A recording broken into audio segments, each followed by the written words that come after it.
Hi, Mark Bruno with My Print Resource again at the ISA Sign Show 2015 in Vegas. And we're here this morning with Ken Van Horn of Mamaki America. Ken, welcome. Hi, thank you. Thank you for having me. Ken's in charge of marketing and business development. And we just wanted to ask you a few questions about the show and your presence here. Sure. You launched the Print with Compassion campaign not long ago. Talk to us here at the show, right? Yes, yeah. So tell us a little bit about that and what it is. Print with Compassion, it came about a couple of different ways. Lori Anderson and I were talking back in December about some of the challenges in the sign industry.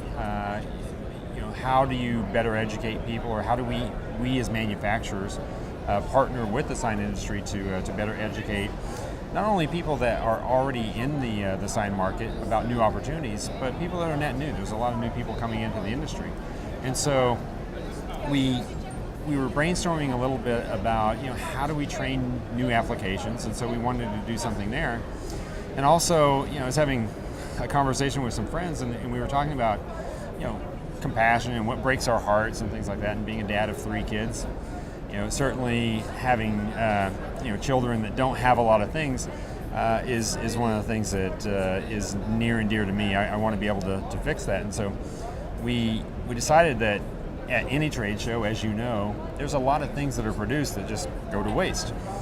And we wanted to change that. So we wanted to make sure that anything that was produced here at the show went to a good cause. So we partnered with a local charity, and everything that we produced at Print with Compassion is going to a group for children that they can use in a classroom setting, whether it's the beanbag chairs that we produced, or the cubbies, or pencil boxes, or there are over 20 brand new applications that were done downstairs by Mamaki and by the customers that came through ISA. Great, what a great idea and a great program. Oh, we love it, and we're going to continue it. It's going to be going to different cities around the U.S. and throughout Canada as well. Excellent. The other question that we wanted to ask you, Ken, was regarding the distribution agreement with NextWave. Yes. And if you could explain that a little bit and talk about the benefits that may have for print service providers. Yeah, certainly.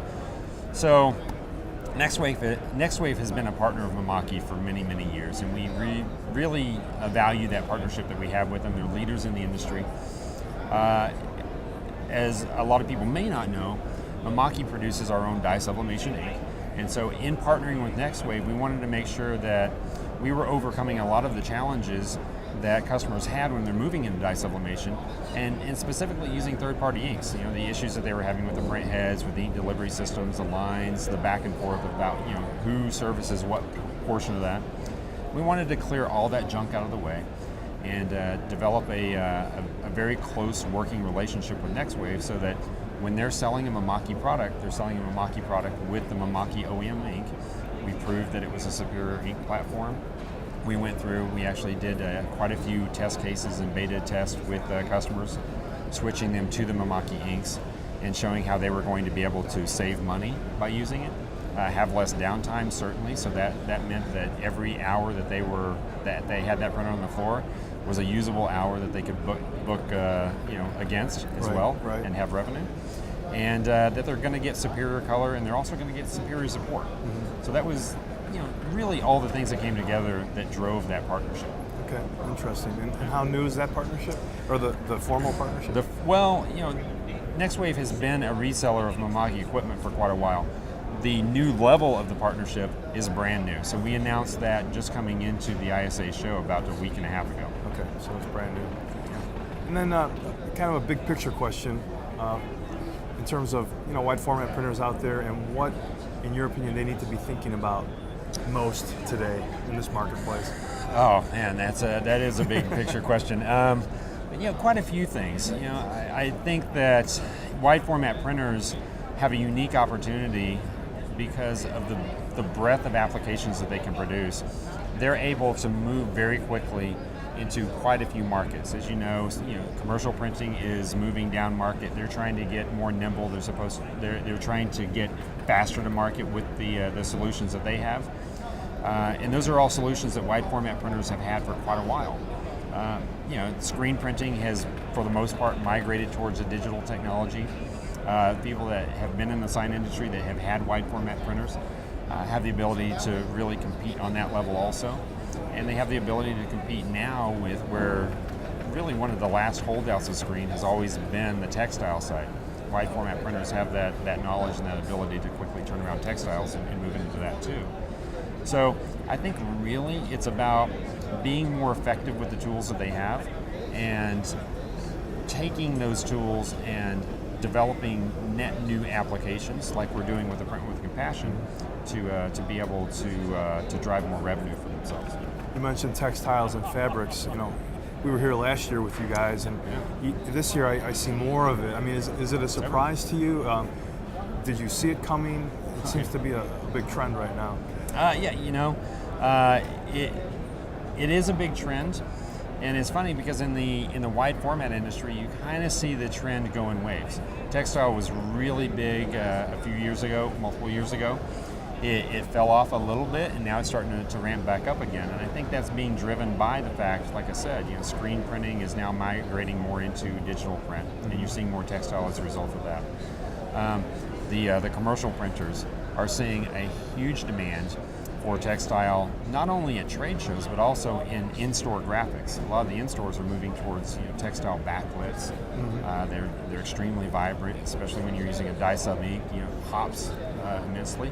So it didn't really catch us by surprise because Mamaki's been in that industry for quite a while. We've been a leader in textile for quite a while, and we're continuing to develop products, and more importantly, the application team to support the customers that are moving into that segment of the industry so that they're more efficient at it. Last night, Ken, we heard from your corporate management in Tokyo about Mamaki's growth and success and how it's on the Tokyo Stock Exchange listing now.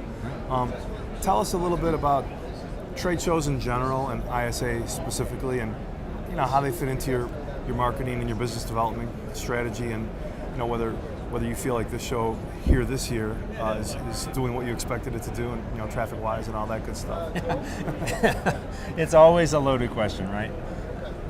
Excuse me. It's always a loaded question when you're looking at where you're actually going to spend your marketing funds and what's going to be most important to drive value, not only to the brand. Certainly, we want to make sure that people know about Mamaki and the products and the services that we have, but also the value to our customers. And at the end of the day, that's really the most important thing. And I think trade shows like ISA are extremely critical for that, because it gives us the opportunity to have one-to-one time with the customers that are coming through. And so, again, one of the reasons that we did Print with Compassion is so that we could take a lot of the equipment that we would normally have in a trade show booth, where we're running just applications, but they're fixed applications day in and day out, and take it into a different setting so customers can actually come in and have hands-on. And that's one of the things that you typically don't get at a trade show.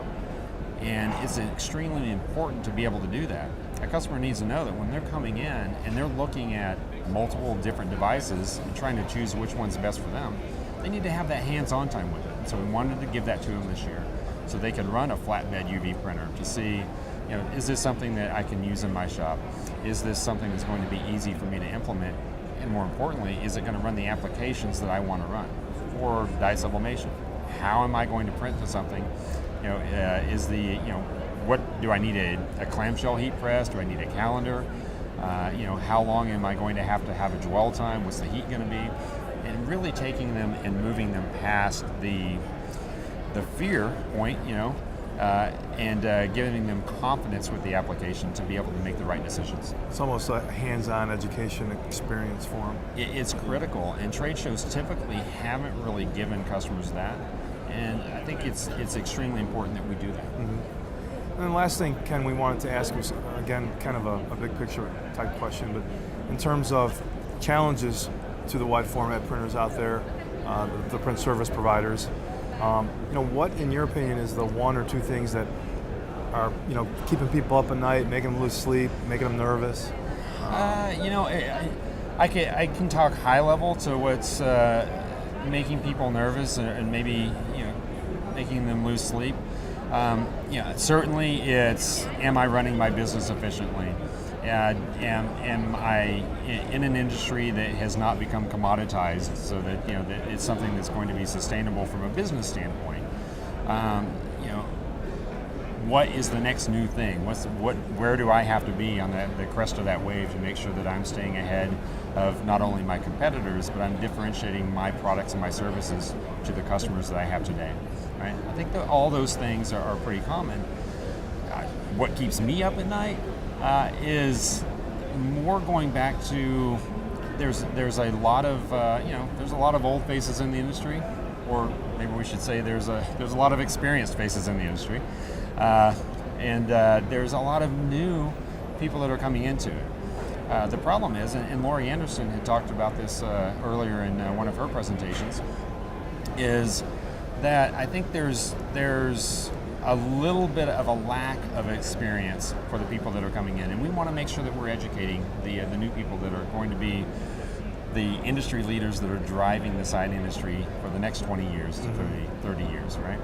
And so what keeps me up at night is making sure that we're in a spot where we can identify and bring in that next generation of leader that can run their own sign shops, can work for Mamaki, whether they're in the design lab with us, whether they're in management with us, or whether they're in our accounting departments, right? And that lack of experience that you and Lori have mentioned, is that across all facets of the business? Are we talking business experience, design, the design side, and then obviously the production side as well? I think it is. I mean, you could really expand it, and I think any business is going to have that same concern, right? But I think it is across all facets of the business.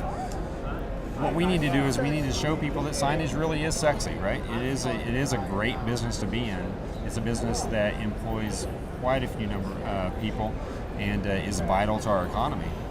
And make sure that people understand that when you're coming into a sign business, you're not coming into just a sign business. You're coming into a very vital piece of the American economy. Well, Ken, appreciate your time today. Hope the rest of the show is good for Mamaki. All right, thank you very much. Thanks. Appreciate it.